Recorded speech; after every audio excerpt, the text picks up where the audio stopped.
गया आप लोग काउंसिल में समिति। बोर्ड दिख रहा है पूरा? इंसान ज्यादा दिख रहे हैं।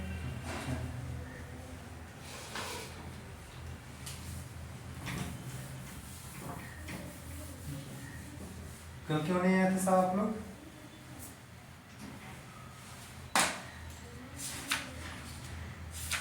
क्या पढ़ते हैं?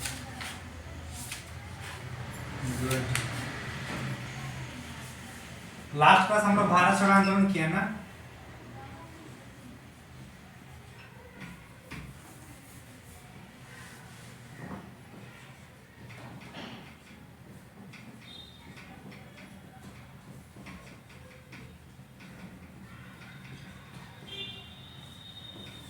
दिख रहा है या नहीं दिख रहा, थोड़ा बताइएगा आप लोग।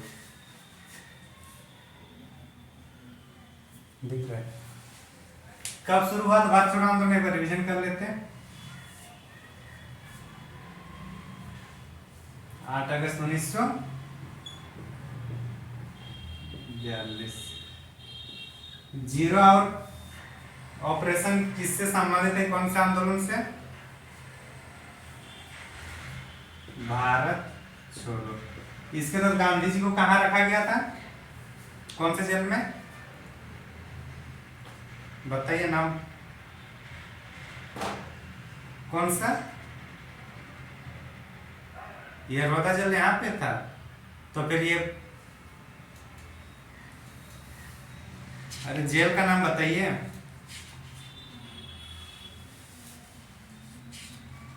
ऑपरेशन जीरो आवर के पुणे का आंगा का पैलेस में नहीं डाला था। और जो आप यरवदा जेल बात करें वहां पे तो गांधी जी और भीमराव अंबेडकर के बीच पुनः समझौता हुआ था ना, यरवदा जेल में। हाँ, तो ये हम लोग का ऑपरेशन जीरो आवर के तो गांधी जी को आंगा का पैलेस में डाला गया था। ठीक, भारत छोड़ो आंदोलन में इसका नेतृत्व करता कौन थे, क्वेश्चन पूछा जाता है। हाँ, आम जनता थे। गुड। मातंगी हजारा कहाँ से संबंधित थे? बंगाल के मिदनापुर क्षेत्र से।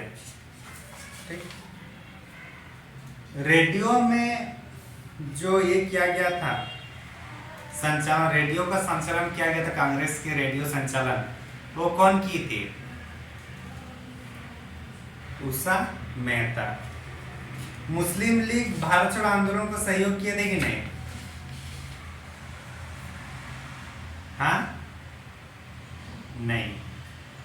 मुस्लिम लीग हुआ या हिंदू महासभा, ये सब जितना भी था लगभग ये लोग भारत छोड़ो आंदोलन को स्वीकार नहीं किए थे। तो ये सब हम लोग लास्ट क्लास में हम लोग देखे थे। ठीक है ना? आज हम लोग शुरू करेंगे 1945 से लेकर 47 के बीच की भारत। मतलब इन 2 सालों में ये इंपॉर्टेंट टॉपिक है, छोटा छोटा टॉपिक है, लेकिन ये कंफ्यूजन सब्जेक्ट टॉपिक रहेगा। सबसे ज्यादा क्वेश्चन भी यहीं से पूछा जाता है। तो लिखिए, हेडिंग लिखिए 1945। दिख रहा है ना?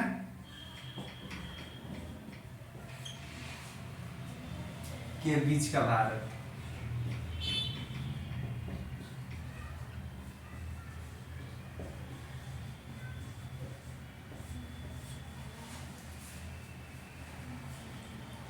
के बीच,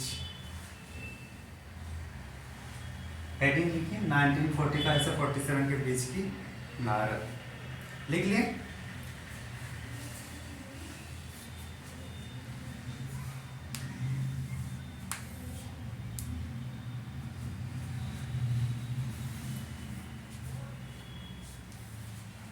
उसके बाद पहला पॉइंट लिखिए, वेबेल योजना 1945।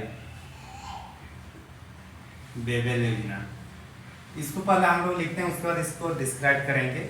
उसके बाद आजाद हिंद फौज, उसके बाद आजाद हिंद फौज या फिर लाल किला मुकदमा,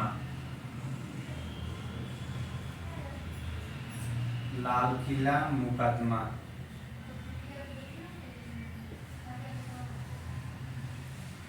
लिख लिए। नवंबर 1945 हो गई है, नवंबर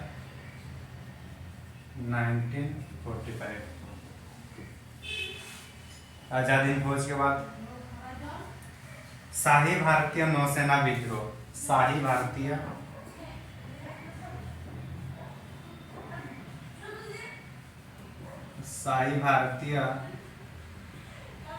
नौसेना विद्रोह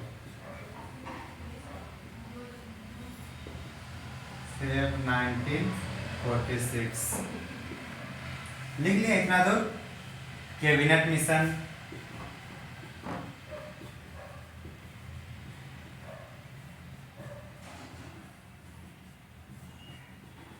नाइनटीन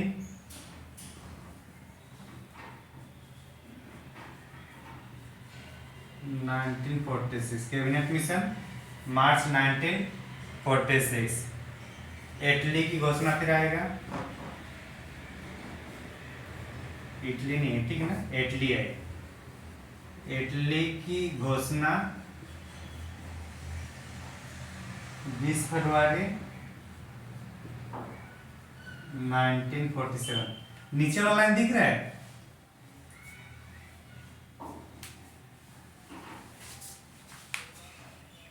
लास्ट तक जाएगा, वेरी गुड।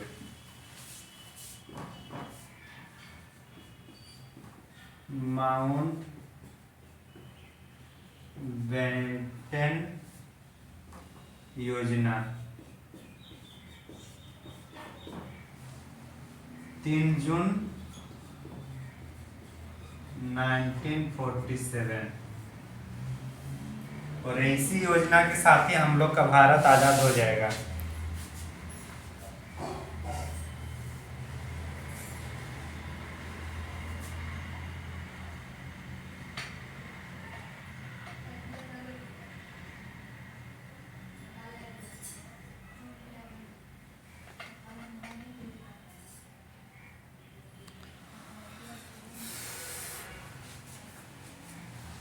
लिख लिया ना?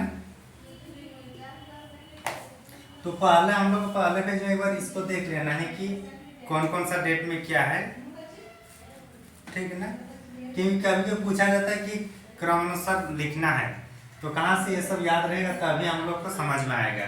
और ये छोटा छोटा टॉपिक है, इसलिए थोड़ा कंफ्यूजन और ज़्यादा होता है।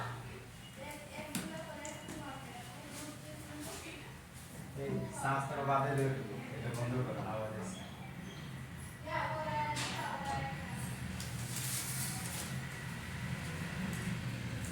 तो सबसे पहले हम किसको देखेंगे?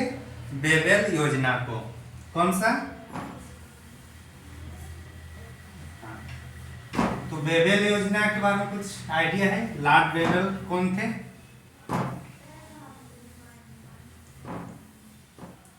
लॉर्ड बेबेल नाम सुने हैं? वायसराय का नाम आप लोग को ऐसे नहीं बताया था, उसको याद करना था, समझे?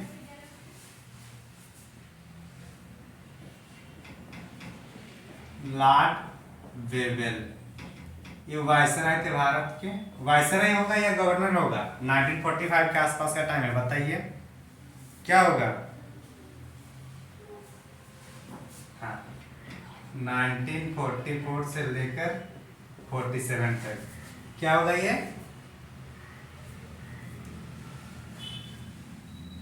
वायसराय। हाँ, तो लॉर्ड बेबेल इसी के टाइम पर बेबेल योजना आया था। एक्चुअली लॉर्ड बेबेल को कहा गया था कि आप भारत में अभी कौन सा दौर चल रहा था? 44 वाला है। वर्ल्ड वॉर खत्म हुआ था या चल ही रहा था? हाँ, चल ही रहा था। तो अंतिम तक, ताकि भारतीय लोगों को एक तरीके से उनको जो ये लोग का मनमुटाव था भारत छोड़ो आंदोलन के बाद, ये लोग को स्थिर करने के लिए सब लाया गया था।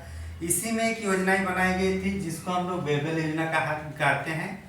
इस योजना का जो मीटिंग रखा गया था शिमला में रखा गया था। कहाँ पे? हाँ, तो इसलिए कभी कभी इसको शिमला योजना भी कहा जाता है या शिमला सम्मेलन भी कहा जाता है। किसको? बेबेल योजना को। तो कहाँ पे ये बेबेल योजना, कहाँ इसका सम्मेलन हुआ था? शिमला में। इसके तहत जो प्रावधान किया गया था उसमें था कि वायसराय और कमांडर इन चीफ को, वायसराय और कमांडर इन चीफ को छोड़कर बाकी जितने भी लोग होंगे सब भारतीय होंगे। साथ ही साथ इसमें और एक भी था कि जो वीटो का जो अधिकार है, वीटो का अधिकार वायसराय के पास रहेगा ही, लेकिन उसका उपयोग न के बराबर करेगा। वीटो का प्रयोग का मतलब समझते हैं ना? हाँ, क्या होता है बताइए।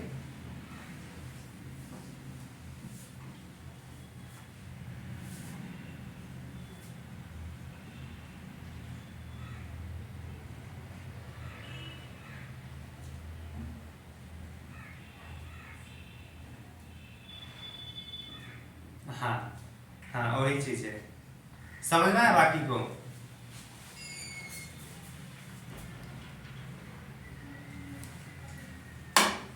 आवाज आ रही है अभी?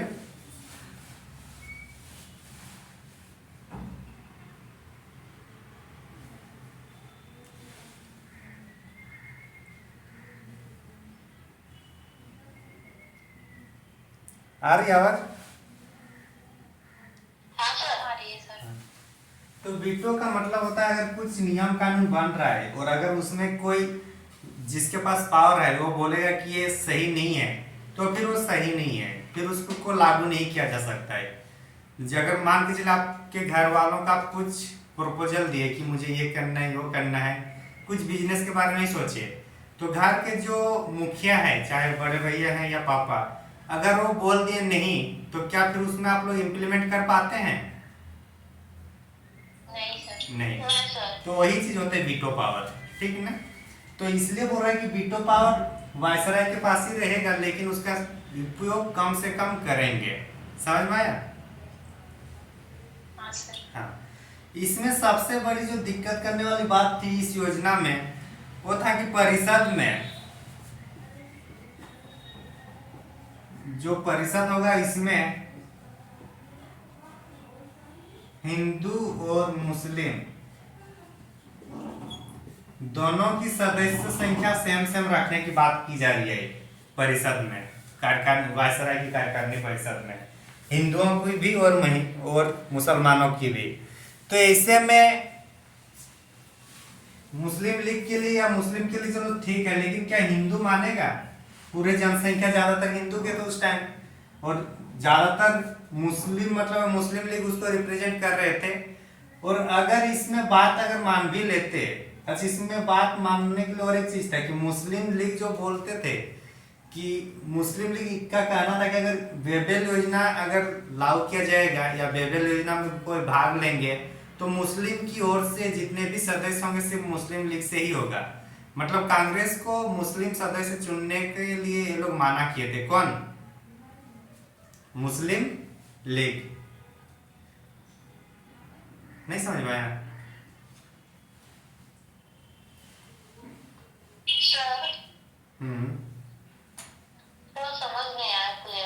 ठीक, मतलब जो परिषद है ना वायसराय की परिषद, उसमें अगर 10 परिषद की संख्या होगा तो 5 हिंदू होंगे और 5 मुस्लिम होंगे। ये मतलब योजना में है। अब मुस्लिम लीग बोल रहा है कि अगर इन सदस्यों में जो 5 सदस्य, टोटल 10 सदस्य होंगे, उसमें से अगर किसी सदस्य मुस्लिम सदस्य को चुनना है तो सिर्फ और सिर्फ मुस्लिम लीग चुनेगा। कांग्रेस मुस्लिम कैंडिडेट को उस परिषद में शामिल नहीं करा सकता, ये बोला गया इसमें। ये मतलब ये मुस्लिम लीग ऐसी अवधारणा बना के रखे हैं कि इसमें जितने भी आएंगे इस सम्मेलन में सबसे जो भी मुस्लिम होंगे वो सिर्फ और सिर्फ मुस्लिम लीग से ही आएगा, कांग्रेस से नहीं आएगा। कौन बोल रहा था? मुस्लिम। अब कांग्रेस अगर सोचने लगे, अगर ये कांग्रेस मुस्लिम लीग की बात अगर मानते और अगर एक भी मुस्लिम कैंडिडेट को नहीं लाते तो क्या होगा, कांग्रेस अगर एक भी मुस्लिम कैंडिडेट को नहीं लाते तो एक मन में एक छवि बन जाता ना कि कांग्रेस सिर्फ और सिर्फ हिंदू को देख रहा है, मुस्लिम लोग को नहीं देख रहा है। जबकि कांग्रेस एक राष्ट्रीय पार्टी था या हिंदू का पार्टी था? राष्ट्रीय पार्टी था। हाँ, तो राष्ट्रीय पार्टी था, तो इसलिए उनको ये करना था कि हिंदू भी जाए और मुस्लिम भी जाए अपने तरफ से। तो मुस्लिम लीग ने तो 5 अपना दे दिया, उसमें कोई दिक्कत नहीं हुआ। लेकिन जब कांग्रेस ने 5 दिया तो 3 हिंदू थे और 2 मुस्लिम थे, और जो 2 मुस्लिम दिए इसी से फिर मुस्लिम लीग नाराज हुई और अंततः ये योजना असफल हो गया। इन्होंने 2 मुस्लिमों को चुने थे कांग्रेस ने, जिसका नाम है मौलाना आजाद और अब्दुल गफ्फर खान। किस किस को? एक मौलाना आजाद, एक अब्दुल गफ्फर खान और अब्दुल गफ्फर खान। हाँ, इसको सीमांत गांधी भी कहा जाता है, बादशाह गांधी भी कहा जाता है। और भारत का प्रथम शिक्षा मंत्री किससे माना जाता है? कौन थे? मौलाना आजाद। मौलाना आजाद के बारे में अगर देखा जाए तो 1940 में जो हम लोग का रामगढ़ में अधिवेशन हुआ था, उसमें अध्यक्षता कौन कर रहे थे? मौलाना आजाद। कांग्रेस के सबसे लंबे समय तक अध्यक्ष रहने वाला व्यक्ति भी मौलाना आजाद ही है। तो ये जो समझ में आएगा ना बेबल योजना क्या है, इसको लिखेंगे होने पर। सर इसको हम लिख लिए हैं, इसको भेजे थे तो। अच्छा, लिखा हुआ था, आप भेजे थे ना 1945 के 20 के, उधर भी भेजे था। अच्छा, सब नोट डाउन किया है ना? हॉनस भी समझा के बात कर रहा हूँ मैं। और सब कोई नहीं लिखे हमने से। और सब कोई नहीं लिखे तो लिख लेंगे। विकास तो लिखे हैं ना?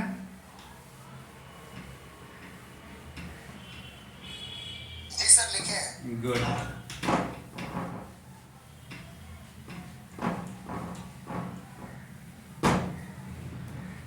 दूसरा हेडिंग लिखे फिर आजाद हिंद फौज। थोड़ा समझाना है, मतलब आप लोग सब नोट डाउन किए हैं तो।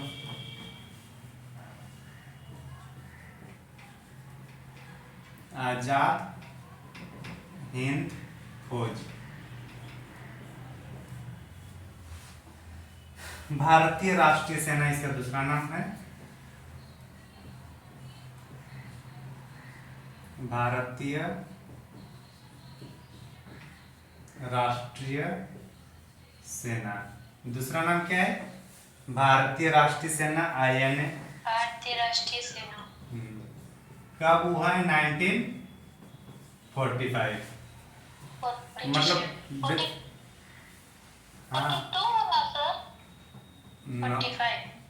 1945 ये नवंबर महीने में आया। ठीक, तो इसके बारे में कुछ आप लोग का आइडिया तो कल बताइए, नहीं तो फिर चर्चा करेंगे।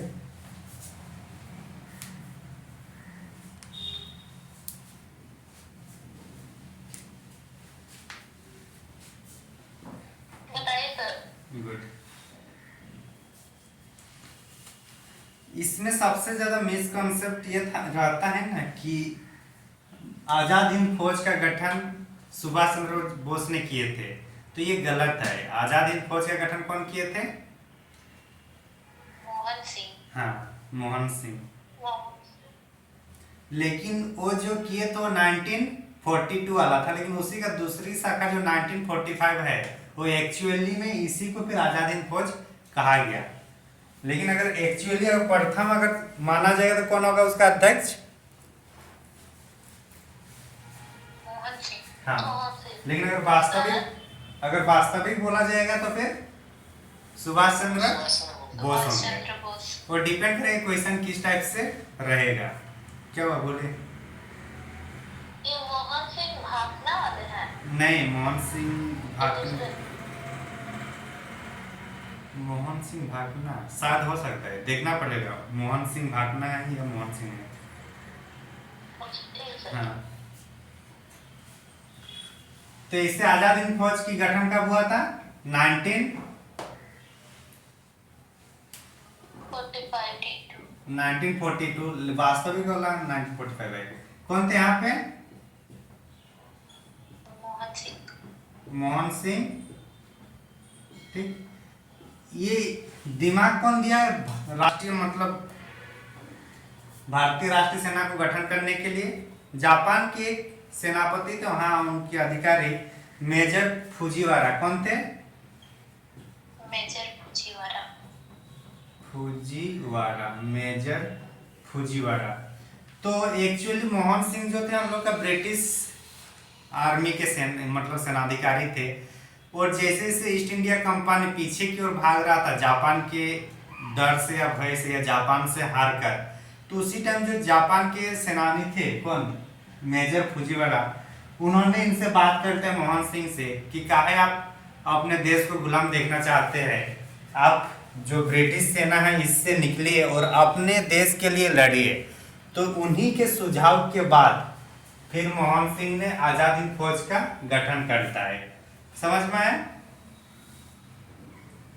हाँ सर। और लेकिन इसका प्रथम ये था यही, लेकिन दूसरा कब हो रहा है आजाद हिंद फौज, दूसरा कब आ रहा है? सेकंड 1945 में, जब हाँ सुभाष चंद्र बोस जब सिंगापुर पहुंचते हैं। कहाँ? सिंगापुर। हाँ, तो उस टाइम इनका मतलब जो वास्तविक रूप से जो संगठन होता है तो इसी टाइम होता है सिंगापुर। और यहीं पे सिंगापुर ने इसको सहयोग किया था सुभाष चंद्र बोस को। रास बिहारी घोष होगा या बोस होगा? बोस है सर। बोस। और ये बोस कब भागे थे? 1912 में जो बम फेंका था कहाँ पे? Lord Hardinge. हाँ, याद आ रहा है कुछ आप लोग को? जब राजधानी परिवर्तन हो रहा था 1912 में, तब बम फेंका गया था रास बिहारी बोस, और उसी से वो भाग गए। तो भाग के कब मिलते हैं? एक ही बार 1945 में। किनके साथ? रास बिहारी, हाँ रास बिहारी बोस से। समझ में आया?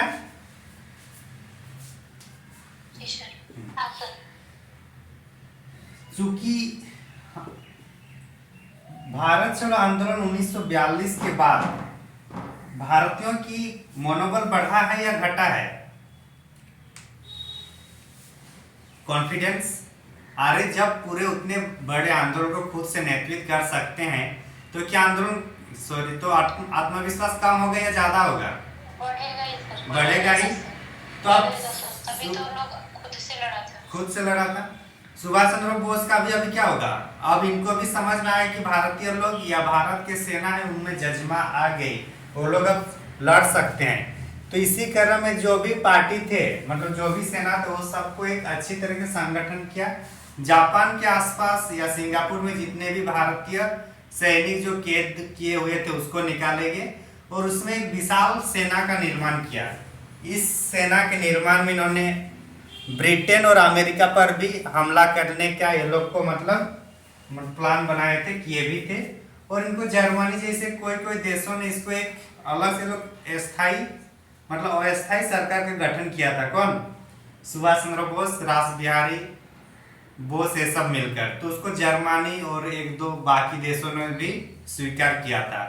तो मेरे यहाँ जरूरी है बात यह कि जो टुकड़ी बनाया गया था सैनिक टुकड़ी, वो नेहरू, गांधी और आजाद तीन के नाम पर टुकड़ी बनाया गया था। सैनिकों का टुकड़ी होता है ना? हाँ सर। हाँ, तो इन्होंने मेल वर्जन में नेहरू, गांधी और आजाद इसके नाम पर बनाया था। और फीमेल में कौन? रानी लक्ष्मी रेजिमेंट। कौन सा? झांसी रेजिमेंट। अच्छा सॉरी, क्या रेजिमेंट? रानी झांसी रेजिमेंट। हाँ, रानी झांसी रेजिमेंट का इन्होंने गठन किया था। और यहीं से फिर ये लोग नॉर्थ ईस्ट वाला क्षेत्र जो है वहां पे लोग चढ़ाई किए थे। कहाँ का? मणिपुर साइड वाला। सुभाष चंद्र बोस की एक मूवी है, उसको देख लीजिएगा तो फिर ये पूरा कॉन्सेप्ट समझ में आ जाएगा आपको। ठीक है ना? लिंक भेज देंगे ग्रुप में, यूट्यूब में है होगा ग्रुप में भेजिएगा सर लिंक। ठीक। पूरा मतलब सुभाष चंद्र बोस का जो आजाद हिंद फौज का गठन हिटलर से मिलना और कैसे मतलब मणिपुर साइड कैसे इसको ये किया गया, वो सब दिखाया गया है उसमें। तो ये पूरा मतलब अब उस दौर में है जहाँ पे पूरा हर एक आदमी अपनी आज़ादी के लिए जी जान लगा हुआ है, चाहे गरीब हो, मजदूर हो, किसान हो, बड़े व्यापारी हो, सब कोई क्या है आंदोलन में लगे हुए हैं। इसी क्रम में फिर इसको जो दूसरे देशों से कांटेक्ट किया जा रहा था वो हमारे सुभाष चंद्र बोस ने कर रहे थे। तो इसी दौरान जब नॉर्थ ईस्ट साइड जब हो गया था, ये लोग का मतलब वहाँ फंस गए थे, खाना पीना मिलना बंद हो गया था। जापान सरकार भी ये लोग को सहयोग नहीं कर पा रहे थे क्योंकि और लोग अब धीरे धीरे हटते हुए जा रहे थे। पहले तो लोग का लीड था जापान का, लेकिन जैसे यूएसए उसमें शामिल हो जाता है तो फिर जापान धीरे धीरे कमजोर होने पड़ता है। और जब खुद कमजोर होगा तो क्या आजाद हिंद फौज को अपना राशन वगैरह पहुंचा पाएगा? नहीं पहुंचा पाता है। तो इसी क्रम में अंततः जो नॉर्थ ईस्ट साइड गए तो उसको आत्मसमर्पण करना पड़ा, सरेंडर करना पड़ा। और उसी में फिर जो चलेगा मुकदमा, उसी को लाल किला मुकदमा के रूप में हम लोग तीसरे टॉपिक में हम लोग देखेंगे। लेकिन यहाँ ध्यान देने वाली बात है कि जैसे 1945 में सुभाष चंद्र बोस सिंगापुर पहुंचते हैं तब यहीं से दिल्ली चलो का नारा दिए थे। कहाँ, कौन सा नारा? हाँ, तो दिल्ली चलो का नारा कहाँ से दिया गया? अगर क्वेश्चन पूछेगा तो क्या होगा? सिंगापुर। सिंगापुर। गुड, हो गया ना सिंगापुर। और कुछ छूटा है क्या? और कुछ था यहाँ तो? और एक होगा वहीं सिंगापुर से ही जैसे मतलब नॉर्थ ईस्ट साइड में यहाँ पे आंदोलन करेंगे जापान साइड से, तो इसके पहले गांधी जी को फोन किए थे कौन? सुभाष चंद्र बोस, कि हम स्वतंत्रता संग्राम के अंतिम आंदोलन है उसके करीब है, उसको शुरू करने जा रहे हैं, तो ऐसे में आपकी आशीर्वाद चाहिए। और इसी दौरान उन्होंने एक राष्ट्रपिता शब्द का संबोधन किए थे गांधी जी पर। तो गांधी जी इसलिए कहा जाता है कि जो राष्ट्रपिता सबसे पहले गांधी जी को कौन कहा है, तो कौन होंगे उसके आंसर? हाँ, और कहाँ से किए थे ये? सिंगापुर से। गुड, तो इतना हम लोग को इसमें पढ़ना था। समझ में आ गया? कहीं कुछ डाउट?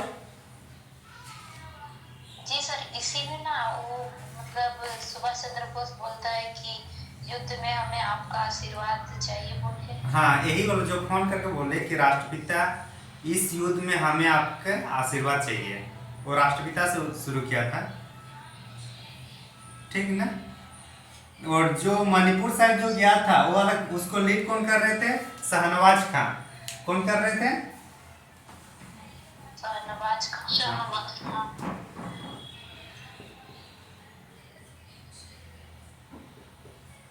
शाहनवाज खान। शाहनवाज खान लीड कर रहे थे किसको?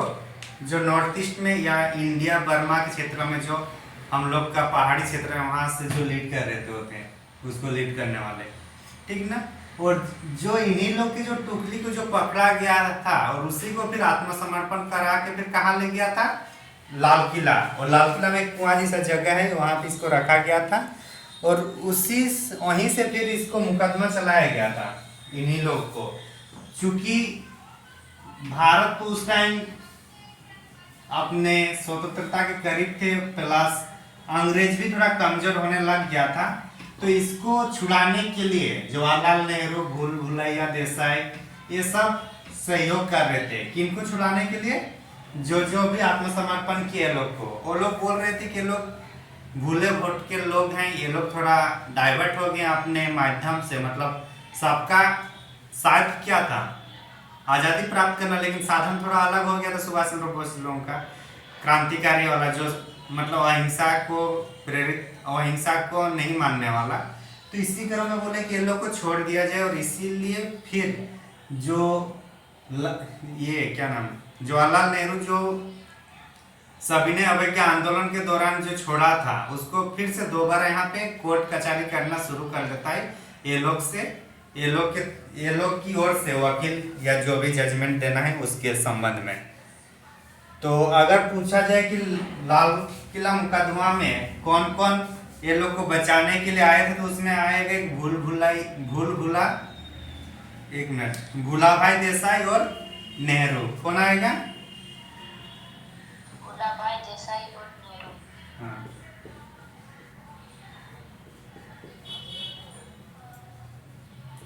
भूलाभाई देसाई और नेहरू। तो इसमें जो भी मेन जो व्यक्ति थे, जैसे कि कौन कौन, शाहनवाज खान जो लीड कर रहे थे, साथ ही साथ गुरबख्श सिंह और प्रेम कुमार सहगल। गुरबख्श सिंह, शाहनवाज खान, तीसरा कौन था? प्रेम कुमार सहगल। तो ये लोग तीन जो थे, लोग मुख्य ये थे, बाकी और भी थे। तो ये लोग किससे संबंधित है, पूछा जाएगा कि शाहनवाज खान, गुरबख्श सिंह और प्रेम कुमार सहगल किससे संबंधित है होगा? तो आजाद हिंद फौज। और भी अगर बोला इस पर कौन सा मुकदमा चलाया गया था, तो लाल किला मुकदमा ये लोग के नाम पर है। तो ये समझ में आ गया ना? और ये लोग को छुड़ाने के लिए सिर्फ कांग्रेस ही नहीं, बल्कि भारत के अंदर जितने भी पार्टी थे, ऑलमोस्ट पार्टी ने सहयोग किए। उद्योगपतियों ने भी किए, मुस्लिम लीग, मतलब जितने भी पार्टी थे, सब ने ये लोग को छुड़ाने के लिए क्या किए? आंदोलन के नेतृत्व किए। अखिल भारतीय महिला सम्मेलन जो थे, वो लोग भी ये लोग के साथ आए। हर जगह प्रचार प्रसार होने लगा। तो इस तरीके से चूंकि सरकार पर भी क्या हुआ, दबाव ज्यादा बना और अंततः ये लोग को छोड़ दिया। कुछ जो ज्यादा ही बर्बरता के साथ मतलब अंग्रेजों को क्षति पहुंचाए थे, उन्हें फिर मतलब सजा दी गई, बाकी सबको छोड़ दिया गया था। ठीक ना? इसी क्रम में जो सबसे ज्यादा आजाद हिंद फौज के जो कैप्टन थे, अब्दुल रशीद, उसको 7 साल की सजा दी गई थी। किसको? अब्दुल रशीद को। हाँ। रशीद को। बाकी लोग लग रहा है आप लोग रिवीजन करके नहीं आए ना? 7 वर्ष की सजा किसको मिला था? अब्दुल रशीद को। और बाकी सबको फिर छोड़ दिया, ज्यादा दिक्कत नहीं हुआ। नेक्स्ट टॉपिक क्या था? भारतीय शाही नौसेना विद्रोह। यही था ना? लिखे हैं कि नहीं? इसका नहीं भेजे थे। अच्छा, इसका नहीं, भारतीय नौसेना विद्रोह इसका नहीं भेजे थे ना? कोई नहीं, यहाँ से नहीं भेजे।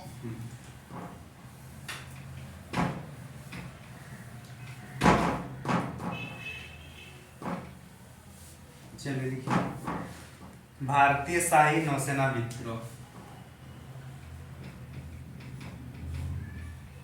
भारतीय शाही नौसेना विद्रोह।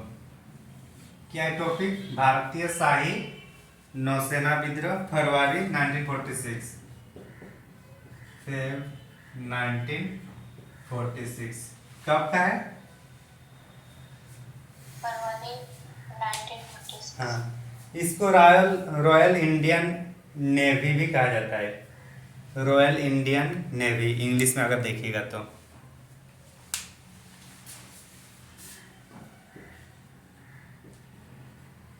Royal Indian navy revolt.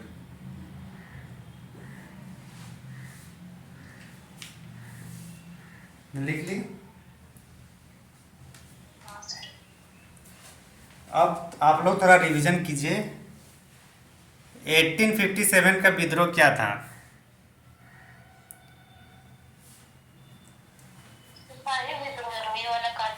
हाँ, तो उसको स्वतंत्रता के या अंग्रेजों के विरुद्ध प्रथम किल 1857 के विद्रोह को माना जाता है, और अंतिम किल इसको भारतीय शाही नौसेना विद्रोह कहा जाता है।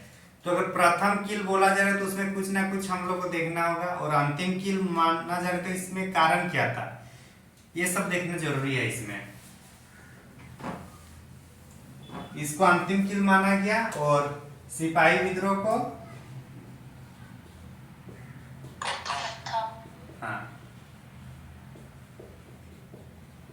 फर्स्ट और ये लास्ट। आप लोग ये रिवीजन इसको पढ़े हैं, इसको बताते चले आप लोग क्या क्या इसमें पढ़े हैं, क्या क्या इनका मेन थीम आया था इसके तहत।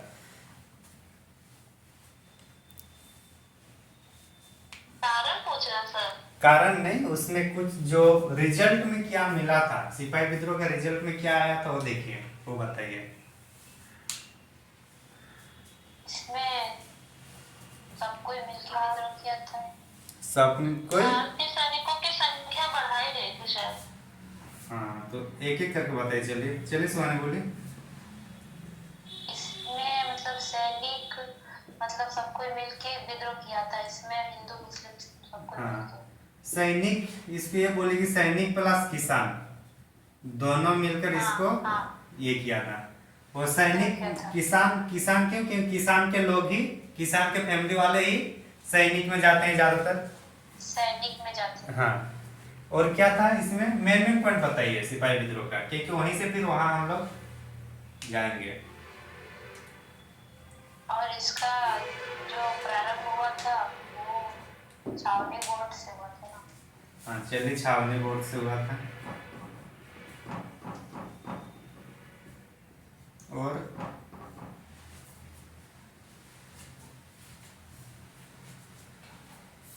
उसके बाद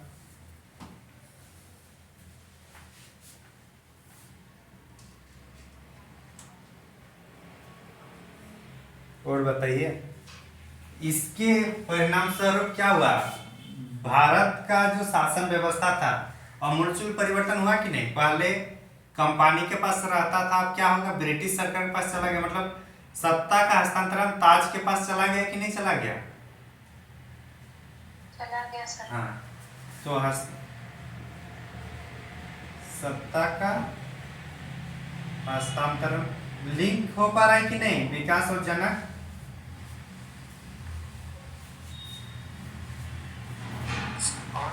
हो रहा है ना। जनक आपका सुना सुना लग रहा है कि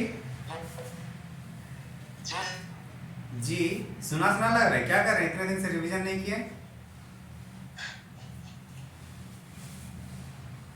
रिवीजन कीजिए, इतना नहीं थे। और कितना दिन चलेगा, मुश्किल से 3 से 4 क्लास चलेगा आप लोग का मॉडर्न इंडिया। उसके डायरेक्ट हम लोग जियोग्राफी में आएंगे या पॉलिटी में आएंगे तो फिर और दिक्कत होगा। तो इसलिए जितना हो रहा है रिवीजन कीजिए ज़्यादा से ज़्यादा, ठीक ना।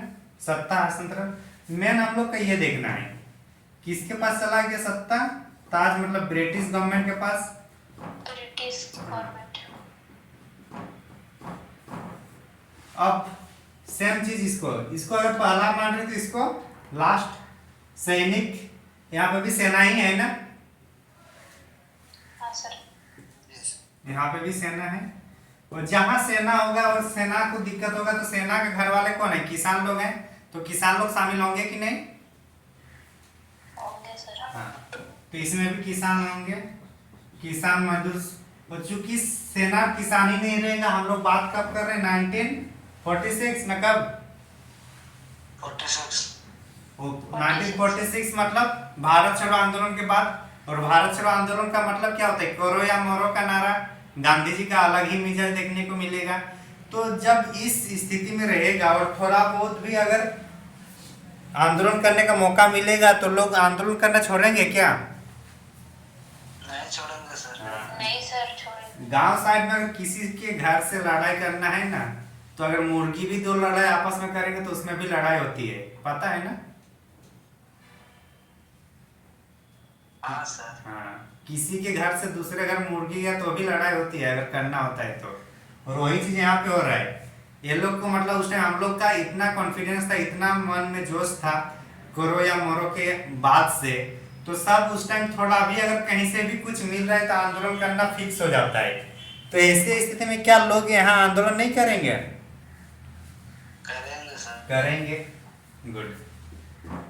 दूसरी बात, यहाँ कारण क्या था, एक कारण यहाँ ये भी था कि जो भारतीय सेना थे उसको सूबेदार से अधिक का रैंक नहीं दिया जाता था ब्रिटिश गवर्नमेंट के टाइम, पता था ना।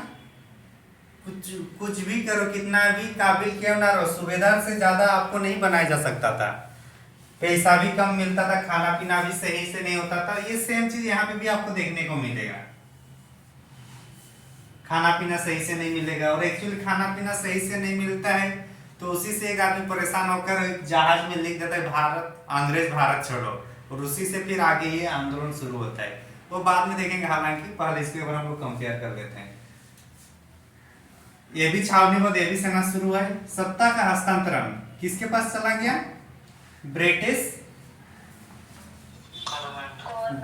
गवर्नमेंट के पास चला गया।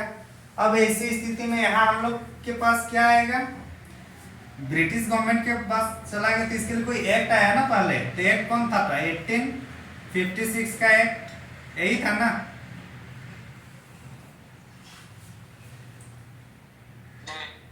जी 56 कैसे होगा जी? 57 में तो विद्रोह ही हुआ।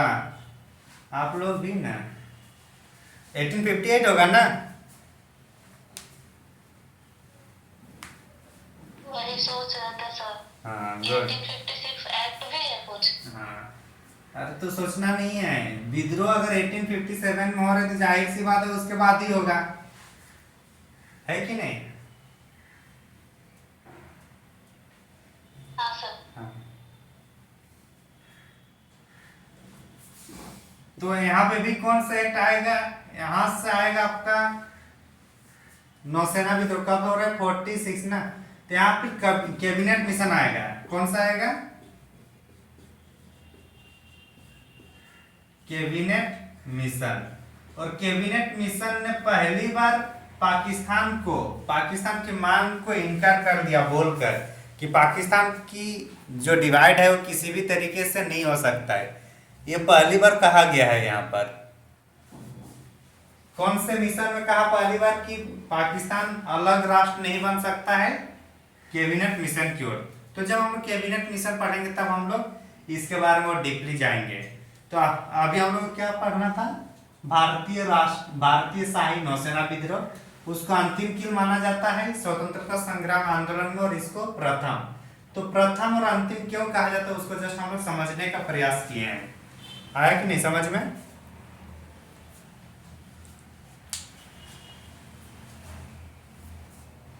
अरे हाँ कि ना? नहीं आया? रिपीट कीजिए सर। रिपीट करना है पूरा को ना? भारतीय नौसेना वाला रिपीट कर दीजिए। ठीक ठीक। भारतीय शाही नौसेना विद्रोह। हाँ, इंडियन नोबल। बोले क्यों क्यों कहा जाता, आप तो ये बताए ही नहीं। क्यों? इसलिए कहा क्योंकि ये पहला हुआ ना। पहला हुआ तो अंतिम में क्या हुआ? सत्ता का परिवर्तन हुआ। हाँ दूसरा में भी सत्ता परिवर्तन हुआ, कैबिनेट मिशन है, और कैबिनेट मिशन के बाद ही सरकार बनता है। मतलब इसी की सिफारिश के आधार पर कि मतलब एक टोटली हो गया था कि भारत में अब अलग मतलब भारत स्वतंत्र होकर रहेंगे। क्योंकि इसमें भारत सचिव खुद आए थे, पेंथिक लॉरेंस से सब आकर यहाँ पे बात किए। तो इसी क्रम में जब इन्होंने क्या किया कि पाकिस्तान अलग होने की मांग की है, जो कर रहे थे उसको इन्होंने माना किया। और जब माना किया तो फिर अलग से दूसरा जो आता है माउंटबेटन योजना आता है, और उसके तहत पूरी तरीके से उसको इसलिए लाया गया था कि आप भारत को किसी भी तरीके से आजाद करा दो। अगर यहाँ पे मुस्लिम लीग अगर नहीं विरोध करते तो इसी टाइम आजाद हो जाता, और मुस्लिम मतलब पाकिस्तान भी हमारे साथ रहता अगर कैबिनेट मिशन की बात मानते। क्योंकि इन्होंने बोल दिया था कि पाकिस्तान का नक्शा कैसा था अगर देखा जाए तो, मतलब भारत और पाकिस्तान को अगर देखें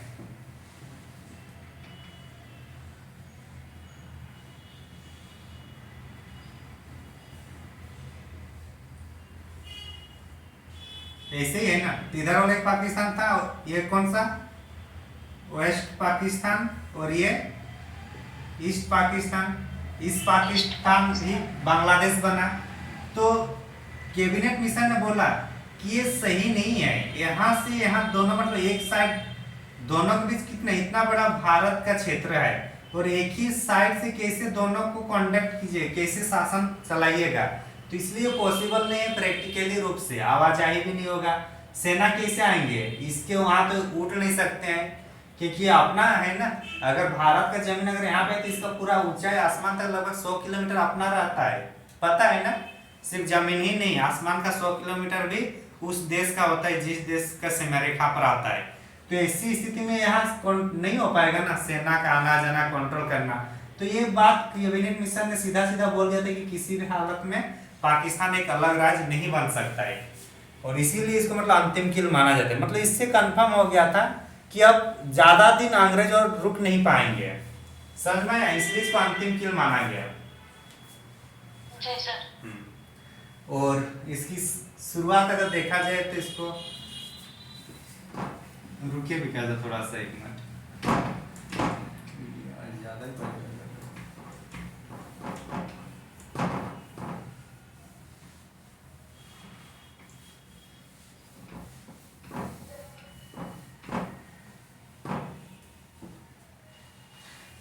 एक्चुअली बम्बई बंदरगाह में एक जहाज था।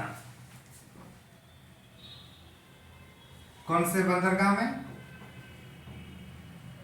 बॉम्बे बंदर। एक जहाज था और जहाज का नाम था तलवार। क्या नाम था जहाज का नाम? तलवार। और जैसे कि पता ही है कि सबको मतलब यहाँ पे क्या बोलते हैं, भारतीय सेना को एक अलग ही नजरिया से देखा जाता था। हालांकि ट्रेनिंग ये था, तो ट्रेनिंग में भी तो भेदभाव होता है ना। तो इसी दौरान एक भारतीय सेना ने, बीसी दत्त ने, भारतीय सेना बीसी दत्त ने इस जहाज पर अंग्रेज भारत छोड़ो लिख दिया। अरे हम लोग का आदत है, कहीं पे भी आप देखेंगे ना, स्कूल घर में जाइए, कोई भी स्कूल घर या कोई भी बिल्डिंग, सरकारी बिल्डिंग में, वहां ईंट उठा के क्या कुछ ना कुछ लिख देते हैं। और अगर ईंट नहीं होता तो पुट्रूस का पट्टा समझते हैं ना, जो हल्का ग्रीन ग्रीन दिखता है, वहां उसमें कुछ ना कुछ लिखते हैं। गांव में बच्चे लोग देखे होंगे आप लोग, गांव में क्या बड़े बड़े मोन्यूमेंट जहाँ पे भी जाइएगा, वो लोग अपना नाम लिख दर्ज करवाना चाहते हैं इतिहास में, तो लोग क्या करते हैं, कहीं ना कहीं लिख देते हैं, कुछ भी लिखते हैं कि नहीं। हाँ, तो इसी क्रम में जो बीसी दत्त थे, जो तलवार जहाँ पे प्रैक्टिस चल रहा था, उसी जहाज में अंग्रेज भारत छोड़ो लिख दिया था। क्या लिखा है? अंग्रेज भारत छोड़ो। तो ये हाँ, तो इसी के आधार पर इनको फिर मतलब क्या बोलते इसको, जेल में डाल दिया जाता है, किसका? बीसी दत्त का। और यहीं से फिर आंदोलन, यहीं से फिर विद्रोह शुरू हो जाता है। तो अंग्रेज जो अधिकारी है, भारतीय अधिकारी का, फिर वो मांग रहेगा कि जो बीसी दत्त है उसको छोड़ दिया जाए, और जो भारत के बाहर समुद्र पार जो गए हैं भारतीय सेना, उनको वापस बुलाया जाए। ये लोग का मांग रहता है इसमें। और इसी से फिर आंदोलन शुरू होता है। आंदोलन शुरू कहाँ से हो रहा है? बंदरगाह से, सेना के जहाँ रहते हैं वहां शुरू हो रहा है। और विद्रोही जो 1857 का विद्रोह हुआ था, वो भी हम लोग का छावनी बोर्ड से ही शुरू हुआ था। तो इसलिए दोनों को मतलब सेम तरीके से ही देखा जाता है, शुरुआत भी और अंतिम भी। शुरुआत इनका भी सेना से ही हो रहा है, सैनिकों से।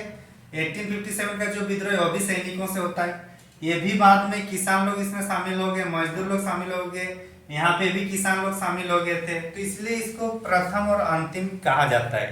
प्रथम होगा तो 1857 का विद्रोह, और अंतिम होगा तो भारतीय शाही नौसेना विद्रोह। समझ में आ गया विकल्प?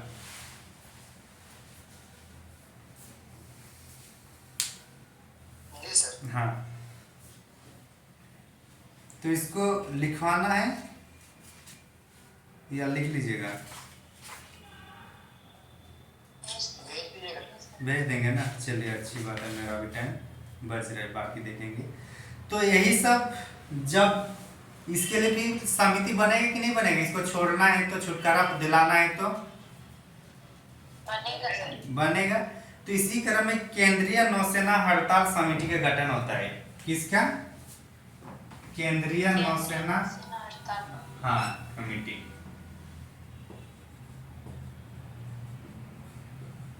केंद्रीय नौसेना हड़ताल समिति, ठीक। केंद्रीय नौसेना हड़ताल समिति का गठन होता है और इसका प्रमुख कौन थे? MS खान। कौन थे? MS खान। ये थोड़ा लिख लेना है, बाकी सब वही है। इसमें भी जिन्ना और पटेल ने फिर यहाँ पे ये लोग सहयोग करेगा कि ये लोग को बचाइए, नहीं तो मतलब ये लोग को दबाने के लिए, जो सैनिक विद्रोह लोग को दबाने के लिए अंग्रेज पूरी तरीके से मतलब कमर कस लिए थे कि किसी भी तरीके से ये लोग को छोड़ना नहीं है। कौन लोग को? सैनिक लोगों को। क्योंकि देखिए, अगर आप शासक है, आपके जो किसान है, खेतिहर है, वो लोग तो विरोध करते रहेंगे कि नहीं? क्योंकि वो लोग को थोड़ा बहुत भी अगर कष्ट होगा, शोषण होगा तो विरोध करेंगे। लेकिन अगर आपका सेना आपकी बात नहीं मान रहा, आपका डिसिप्लिन नहीं मान रहा है, तो समझ लीजिए आप साम्राज्य संकट में है कि नहीं? तो इसलिए राजा हो या सरकार का सबसे ज्यादा फोकस है, सबसे ज्यादा विश्वासी कौन होते हैं? सेना लोग। अगर सेना ने अगर डिसिप्लिन मेंटेन नहीं किया तो उस देश का एकदम बेड़ा गर्गी है, समझ लीजिए। पाकिस्तान का क्या होता है? सरकार की बात सेना मानती है क्या? बहुत कम मानती है। जब चाहे उसको उखाड़ के फेंक देता है। तत्कापलट होता है कि नहीं? होता है। भारत का कितना मजबूत है डिसिप्लिन? क्यों? क्या बोल रहे हैं? पाकिस्तान में तो सेना ही चला रहा है। हाँ, तो सब वहाँ तत्कापलट ये सब धोते रहते हैं। तो वही चीज है कि सेना अगर भले आपका विद्रोह ही आपका जो है वो लोग लड़ाई करे, किसान लोग अपना विद्रोह करे, वो सब चलता है, वो सामान्य सी बात है। लेकिन अगर आपका सेना अगर डिसिप्लिन नहीं मानेगा तो साम्राज्य अपने आप उनको समझ लेना चाहिए कि वो ज्यादा दिन तक नहीं चलने वाला है। समझ में आ रहा है?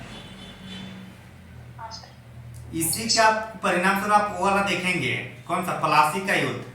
मीर जाफर उनका सेनापति था, उनको विश्वासघात किया, पूरा साम्राज्य खत्म हो गया। उसके बाद अगर और भी देखना है तो सुंग वंश को देखिए। सुंग मतलब चंद्रगुप्त। चंद्रगुप्त, हाँ वो भी सर। हाँ, बृहदत्त की हत्या कर देता है ना। हाँ, बृहदत्त की हत्या उनके सेनापति पुष्यमित्र सुंग ने कर रहा है। हाँ, तो इसलिए अगर सेना इसलिए अगर सेना अगर डिसिप्लिन नहीं मानेगा तो मान के चलिए फिर वो साम्राज्य ज्यादा दिन तक और नहीं टिकने वाला है। और यहाँ पे क्या सेना डिसिप्लिन मान रहे? क्या नहीं मान रहे? तो आप समझ में आ गया था अंग्रेजों को कि आप और ज्यादा दिन तक नहीं चलने वाले हैं यहाँ पे। समझे बात? और ये 1942 में भारत छोड़ो आंदोलन हुआ, तब ये और वो लोग को समझ में आ गया था। क्योंकि गांधी जी के उस टाइम क्या था नारा कि पुलिस या सेना जो भी है वो अपना पोस्ट या अपना जो नौकरी है उसको मत छोड़े, लेकिन अंग्रेज सरकार की बात ना सुने, यही कहा गया था ना। हाँ, तो इसलिए अगर मान के चले घर के मेंबर किसी बड़े आदमी जो घर के मुखिया हैं उसकी बात नहीं सुन रहे हैं तो ये मान के चलो वो घर ज्यादा दिन तक और क्या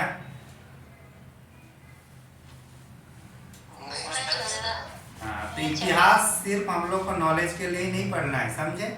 इतिहास मुर्दों का सब्जेक्ट नहीं है। इतिहास भविष्य मतलब भविष्य में क्या करना है और पास्ट में क्या करे, क्या हम लोग भूल गलती किए उसको सीखने का है। इतिहास क्या है? पास्ट और फ्यूचर के बीच जो डायलॉग है वो है। तो इसलिए समझिए और बाकी अपने रियल लाइफ में भी थोड़ा बहुत ये सब एक्सपीरियंस कीजिए। समझ में आया? तो इस समिति के मतलब भारतीय शाही नौसेना विद्रोह के परिणाम स्वरूप कौन सा हम लोग को मिशन देखने को मिलता है? Cabinet mission. और इसने एक संविधान सभा को पहली बार इसमें मतलब उल्लेख किया कि संविधान सभा बनाया जाएगा। इसके पहले सिर्फ यही हो रहा था कि संविधान सभा बनाएंगे जब युद्ध खत्म होगा तब, चाहे अगस्त प्रस्ताव की बात करें या क्रिप्स मिशन की बात करें, लेकिन बनाया नहीं गया था। लेकिन इसके तहत कैबिनेट मिशन जो आया, कैबिनेट मिशन के तहत पहली बार संविधान बनाने की बात की गई, संविधान सभा का गठन हुआ पहली बार। तो इसलिए ये इंपॉर्टेंट हो जाता है। यहाँ तक समझ में आ गया ना? क्या करना है नेक्स्ट हेडिंग? लग रहा है आप लोग भारत को आजाद करा के छोड़िएगा। क्या हुआ जी, बोरिंग हो गया?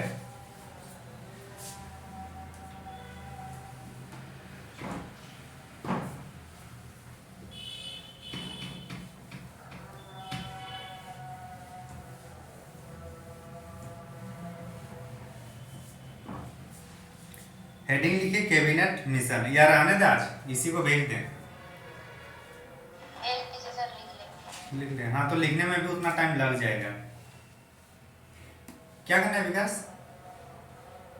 ठीक है सर। हाँ, और कल क्लास नहीं होगी, ठीक है ना, कल एग्जाम है।